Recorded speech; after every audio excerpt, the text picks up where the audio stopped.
Alloh aytyapti. Uni senga bermayman. Va sen g'azablanasan, duo qilasan, so'raysan. Ey Allohim, men uni xohlayman. Men buni xohlayman. Alloh aytadi: bilaman, senga bermayman. Chunki seni yaxshi ko'raman.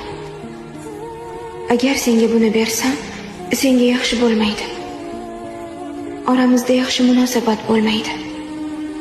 Meni unutasan, mendan yuz o'girasan. Oxiridagi go'zal hayotingni yo'q qilasan.